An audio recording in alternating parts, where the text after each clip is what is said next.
ഈ ഛത്തീസ്ഗഡിലെ സംഭവം ഉണ്ടായി ഒരു മാസം പോലും തികഞ്ഞിട്ടില്ല. തൊട്ടു പിന്നാലെ ഒഡീഷയിലും സമാനമായിട്ടുള്ള സംഭവം ഉണ്ടാവുന്നു. മലയാളികളാണ് ആക്രമിക്കപ്പെട്ടിരിക്കുന്നത്. മറുവശത്തുള്ളത് ബജ്രംഗ് ദൾ തന്നെയാണ്. എങ്ങനെ? ഇത് RSS ആസൂത്രണം ചെയ്ത് രാജ്യത്ത് നടപ്പിലാക്കുന്ന ക്രൈസ്തവ വേട്ടയാണ്. അത് BJP വളരെ ആസൂത്രിതമായി ക്രൈസ്തവ വേട്ട രാജ്യത്ത് നടപ്പിലാക്കുക എന്നുള്ളത് ഞെട്ടിപ്പിക്കുന്ന കാര്യമാണ്. ഇപ്പോൾ ഒഡീഷയിലെ ജലേശ്വറിലാണ് ഏറ്റവും ഒടുവിൽ ഈ ഞെട്ടിപ്പിക്കുന്ന സംഭവം ഉണ്ടായിരിക്കുന്നത്. അത് അവിടുത്തെ കന്യാസ്ത്രീകളെയും പുരോഹിതരെയും വഴിയിൽ തടഞ്ഞു നിർത്തി ആക്രമിക്കുകയായിരുന്നു. ഇരകൾ പറയുന്ന, ആക്രമിക്കപ്പെട്ടവർ പറയുന്ന മൊഴി വളരെ പ്രസക്തമാണ്. അവർ പറയുന്നത് BJD സർക്കാർ മാറി BJP ആണ് ഭരിക്കുന്നതെന്ന് ഓർത്തുകൊള്ളണം എന്ന് പറഞ്ഞായിരുന്നു അവരെ മർദ്ദിച്ചത് എന്നതാണ്. നിങ്ങൾ നോക്കൂ, BJP രാജ്യത്ത് ഭരിക്കുക എന്ന് പറയുന്നത് BJP ഭരിക്കുന്നിടത്തെല്ലാം ഇത് തന്നെയാണ് അവസ്ഥ. അപ്പോൾ എവിടെയെല്ലാം BJP അധികാരത്തിൽ വരുമോ, BJP പ്രബലപ്പെടുമോ, ആ BJP ശക്തിപ്പെടുന്നിടത്തെല്ലാം ക്രൈസ്തവരെയും ന്യൂനപക്ഷങ്ങളെയും വേട്ടയാണ്.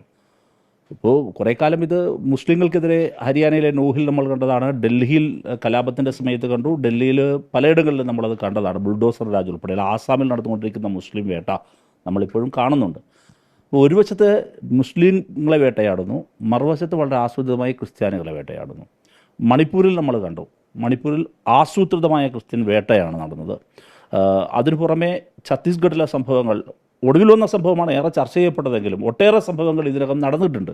അപ്പോൾ ഇവിടെ സ്വാഭാവികമായൊരു തുടർച്ചയുണ്ടാകും. ഈ തുടർച്ചയുണ്ടാകുന്നത് വേറൊന്നും കൊണ്ടല്ല, RSSൻ്റെ സംഘപരിവാറിൻ്റെ കൃത്യമായ ആസൂത്രണം ഇതിൻ്റെ പിന്നിലുണ്ട്.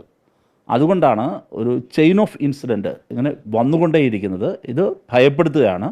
മതസ്വാതന്ത്ര്യം അപകടത്തിലായിരിക്കുന്നു രാജ്യത്ത്. അപ്പൊ തന്നെ കേരളത്തെ സംബന്ധിച്ചിടത്തോളം കേരളത്തിൽ BJP പറയുന്നത് ഞങ്ങൾ ക്രൈസ്തവർക്കൊപ്പമാണ്, ഈ ക്രിസ്മസിനും ഈസ്റ്ററിനും അവർക്കൊപ്പം നിൽക്കുന്നു, അവർക്കൊപ്പം കേക്ക് മുറിക്കുന്നു, ഇത്തരം സംഭവങ്ങൾ തെരഞ്ഞെടുപ്പ് പശ്ചാത്തലത്തിലെല്ലാം അവർ ഉപയോഗിക്കുന്നുമുണ്ട്. പക്ഷെ അവരുടെ തന്നെ ഭരണമുള്ള മറ്റ് സംസ്ഥാനങ്ങളിൽ ക്രൈസ്തവർക്കെതിരെ നടക്കുന്നത് ഇത്തരത്തിലേക്ക് ക്രൂരമായിട്ടുള്ള ആക്രമണങ്ങൾ കൂടിയാണ്. അതെ, അധികകാലം BJPക്ക് മുഖം മൂടിയിട്ട് നടക്കാനാവില്ല. BJP അവരുടെ മുഖംമൂടികൾ രണ്ട് തരത്തിലാണ്. ഒന്ന്, ക്രൈസ്തവ നാമധാരികളായ ആളുകളെ BJPയുടെ ഉത്തരവാദിത്തങ്ങൾ ഏൽപ്പിക്കുന്നു. ഇതാ ക്രൈസ്തവർക്ക് സ്വീകാര്യമാണ് എന്ന പാർട്ടി അങ്ങനെ ഒരു പ്രതീതി സൃഷ്ടിക്കുന്നു. ക്രൈസ്തവ വിഭാഗത്തിൽപ്പെട്ടവരെ കേരളത്തിൽ നിന്ന് തിരഞ്ഞുപിടിച്ച് അവരെ കൊണ്ടുവന്ന് കേരളത്തിലെ ഇവിടെ മന്ത്രിസഭയിലേക്ക് കൊണ്ടുവരുന്നു. സഹമന്ത്രി സ്ഥാനം എല്ലാം കൊടുക്കുന്നു. അതിപ്പോൾ ഒരാളെ കൊണ്ടുവന്നിട്ടുണ്ട്, പണ്ടൊരാളെ കൊണ്ടുവന്നിട്ടുണ്ട്. അപ്പോൾ പിന്നെ അവിടെ പോയിട്ട് സന്ദർശനമാണ്. സ്വാഭാവികമായിട്ടും കേന്ദ്രത്തിൽ അധികാരത്തിലിരിക്കുന്നൊരു പാർട്ടി എന്ന നിലയിൽ അവർക്ക് കയറി ചെല്ലാനൊരു സ്വേ ഉണ്ടല്ലോ. അപ്പോൾ കയറി ചെല്ലുകയും സ്വാഭാവികമായിട്ടും ഈ പറയുന്ന സഭകൾക്ക്, അതിൻ്റെ പുരോഹിതർക്ക്, ഇവരെല്ലാവരെയും പോകാനും കാണാനും അതിനെ എന്നിട്ട് മാർക്കറ്റ് ചെയ്യുകയാണ്.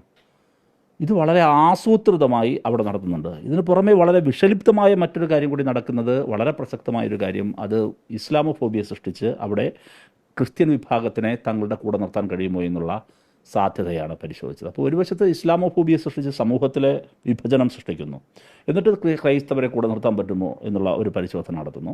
അതേസമയം തന്നെ അപ്പുറത്ത് സഭാ ആസ്ഥാനങ്ങളിൽ കയറി ഇറങ്ങി നടത്തുന്ന ഈ നാടകങ്ങൾ ഇവിടെ വരുമ്പോഴേക്കും ചിലരെയെല്ലാം BJPയുടെ നേതൃത്വത്തിലും മന്ത്രിസഭയിലെല്ലാം കൊണ്ടുവന്ന് ഞങ്ങളങ്ങനെയാണ് എത്ര പ്രതീതി സൃഷ്ടിക്കാൻ ശ്രമിച്ചാലും ഇവർ സംഘപരിവാർ എന്ന് പറയുന്നത് ഒരു പ്രത്യയശാസ്ത്ര പിൻബലമുള്ള ഒരു രാഷ്ട്രീയ പ്രസ്ഥാനമാണ്. ആ പ്രത്യയശാസ്ത്രം എന്താണ്? ആ പ്രത്യയശാസ്ത്രം ദളിത് വിരുദ്ധമാണ്, അത് മുസ്ലിം വിരുദ്ധമാണ്, അത് ക്രൈസ്തവ വിരുദ്ധമാണ്, അത് കമ്മ്യൂണിസ്റ്റ് വിരുദ്ധമാണ്. അപ്പോൾ ആ പ്രത്യയശാസ്ത്രം അങ്ങനെ നിൽക്കുന്നത് കൊണ്ട് തന്നെ എത്ര മുഖംമൂടിയിട്ട് ഈ നാടകങ്ങളൊക്കെ കളിച്ചാലും ഈ മുഖംമൂടി അഴിഞ്ഞ് താഴെ വീഴും. അതാണ് കണ്ടുകൊണ്ടിരിക്കുന്നത്. ഇല്ല, BJP കൂടുതൽ എക്സ്പോസ് ചെയ്യപ്പെട്ടു.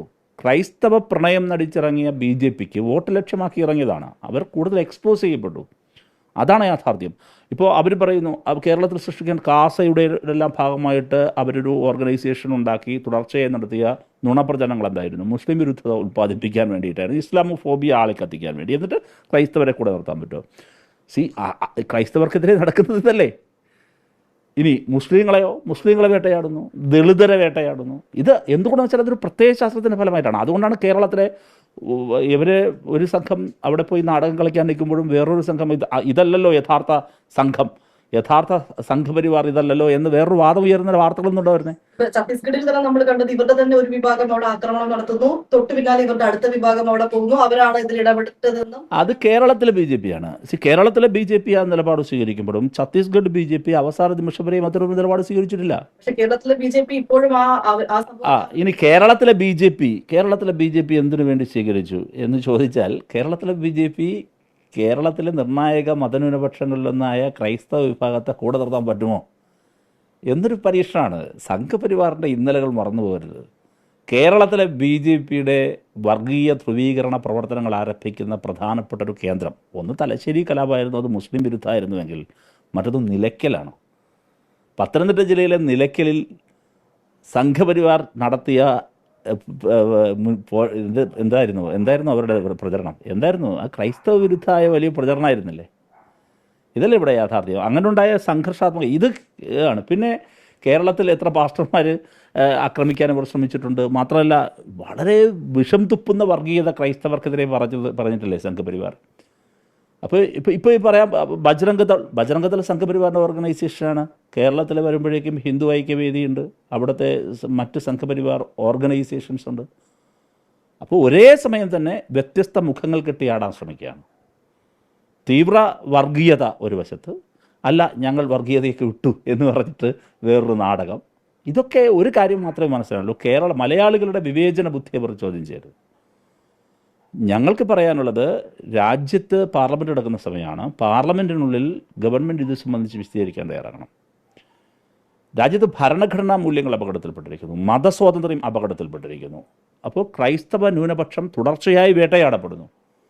ഇത് സംബന്ധിച്ച് വിവിധ സന്ദർഭങ്ങളിൽ ഛത്തീസ്ഗഡിൻ്റെ പശ്ചാത്തലത്തിൽ ഞങ്ങൾ പാർലമെൻറ്റിൽ സഭാ നടപടികൾ നിർത്തിവെച്ച് ചർച്ച ആവശ്യപ്പെട്ടിട്ടും ഗവൺമെൻറ് തയ്യാറായിട്ടില്ല. ഇപ്പോൾ ഒഡീഷയിൽ ഇത്തരമൊരു സംഭവം വീണ്ടും ആവർത്തിക്കുന്നതിൻ്റെ പശ്ചാത്തലത്തിൽ പാർലമെൻറ്റിലെ മറ്റെല്ലാ നടപടികളും നിർത്തിവെച്ച് പാർലമെൻറ്റ് ഇരുസഭകളും ഇത് ചർച്ച ചെയ്യണം. അതീവ ഗൗരവമുള്ള കാര്യമാണ്. രാജ്യത്തിൻ്റെ ആഭ്യന്തരമന്ത്രിയും പ്രധാനമന്ത്രിയും ഇക്കാര്യത്തിൽ അവരുടെ നിലപാട് പറയാൻ അവർ തയ്യാറാകണം.